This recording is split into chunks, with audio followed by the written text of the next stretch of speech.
अस्सलाम वालेकुम नाजरीन, मैं हूँ रेहान नसीर और आप देख रहे हैं हमारा यूट्यूब चैनल हकीकत जानो। दोस्तों, भूत प्रेत आसेब ज़दा इमारतों के बारे में तो आपने सुन रखा होगा। पूरी दुनिया में ऐसी बहुत सी इमारतें मौजूद हैं जिनमें से एक बहुत ही मशहूर व मारूफ इमारत जापान का वज़ीर आज़म हाउस है। आखिर ऐसा क्या है जापानी वज़ीर आज़म के इस सरकारी घर में कि हर जापानी वज़ीर आज़म यहाँ रिहाइश रखने से डरता है। और जापानी वज़ीर आज़म का ये आलीशान घर जो 7000 मुरब्बा मीटर पर फैला हुआ है, आखिर क्यों खाली पड़ा है। सन 2000 से 2001 तक जापानी वज़ीर आज़म रहने वाले योशिरो मोरी को इस घर में किस तरह के डरा देने वाले वाक़ियात का सामना करना पड़ा, इस सब की तफसील आज हम बताएंगे आपको इस वीडियो में। लेकिन इससे पहले अगर आपने हमारे चैनल हकीकत जानो को सब्सक्राइब नहीं किया तो बराह करम सब्सक्राइब ज़रूर कर लीजिएगा और साथ ही साथ बेल के निशान को भी दबा दीजिए ताकि ऐसी ही हकीकत से भरी वीडियोस का नोटिफिकेशन आपको मिलता रहे।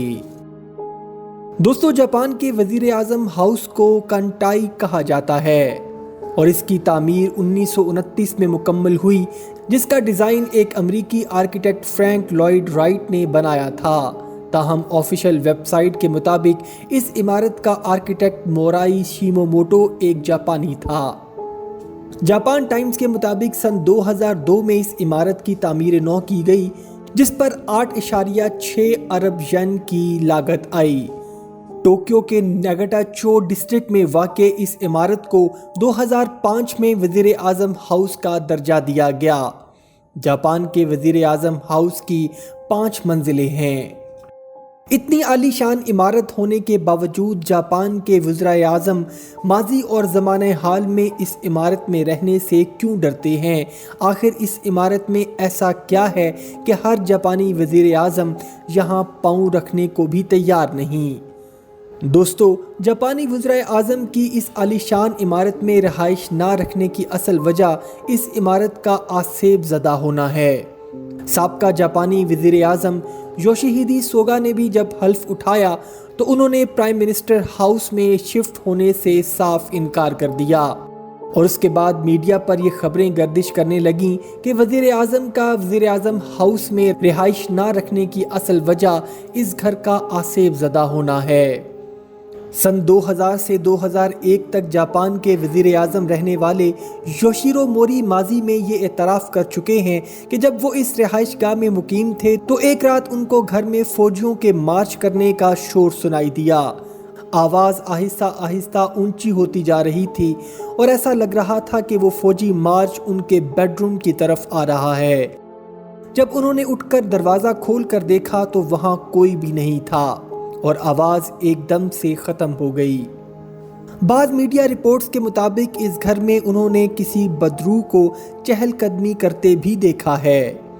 मीडिया में कुछ ऐसी खबरें भी रिपोर्ट होती रहीं कि रात के वक्त इस इमारत के गार्डन में फ़ौजी वर्दी में मलबूस कुछ साए दिखाई देते हैं और हल्की हल्की बातें करने की आवाज़ें भी सुनाई देती हैं। लेकिन इन आवाज़ों को समझना मुश्किल है, लेकिन ऐसा ज़रूर महसूस होता है कि जैसे कुछ लोग आपस में गुफ्तगू कर रहे हैं। बाज़ लोगों का मानना है कि जापानी वज़ीर आज़म के इस घर में मकतूल जापानी फ़ौजियों की रूहें भटकती हैं और ये जगह माजी में लड़ी गई जापानी खूनरेज़ जंगों के बाद से आसेब ज़दा है। योशिहिदे सोगा सितंबर 2020 में जापान के 99वें वज़ीर आज़म मुंतखब हुए थे, लेकिन उन्होंने हल्फ लेने के बाद सेंट्रल टोक्यो में वाक़े अपनी सरकारी रिहाइश का वज़ीर आज़म हाउस में मुंतकिल होने से साफ इनकार कर दिया, क्योंकि वो भी इस घर को लेकर मशहूर हुई आसेब ज़दा होने की बातों से खौफज़दा थे। लेकिन दोस्तों, जापानी सिक्योरिटी हुक्काम इस बात को नहीं मानते। उन्होंने बारहा दफ़ा वज़ीर आज़म को इस घर में मुकम्मल सिक्योरिटी की यकीन दहानी करवाई, लेकिन वो नहीं माने।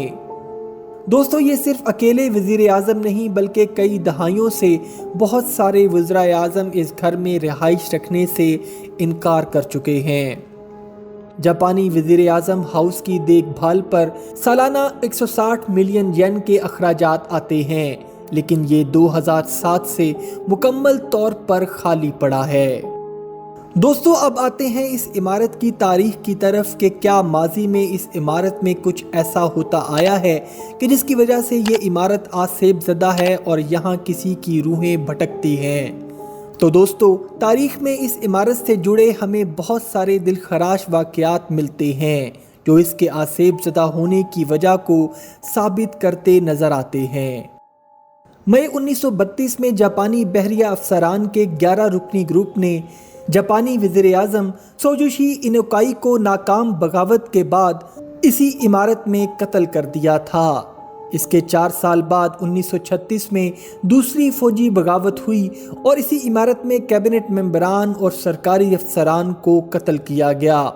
اس وقت 4 دن تک فوجی باغی اس عمارت پر قابض رہے اور آج بھی اس عمارت میں کہیں کہیں اس فوجی بغاوت میں چلنے والی گولیوں کے نشانات موجود ہیں، اور اس امر کو بھی رد نہیں کیا جا سکتا کہ جو بے گناہ لوگ اس عمارت میں فوجی بغاوت کے دوران قتل ہوئے ان کی روحیں آج بھی اس عمارت میں کہیں نہ کہیں بھٹک رہی ہیں۔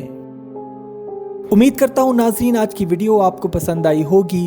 اگر ویڈیو پسند آئی ہے تو ویڈیو کو لائک، شیئر اور کمنٹ سیکشن میں اپنی رائے کا اظہار ضرور کر دیجیے گا، اور جاتے جاتے چینل کو سبسکرائب کر کے ہماری حوصلہ افزائی بھی کر دیجیے۔ اپنا اور اپنے گھر والوں کا بہت سا خیال رکھیے گا۔ اللہ حافظ۔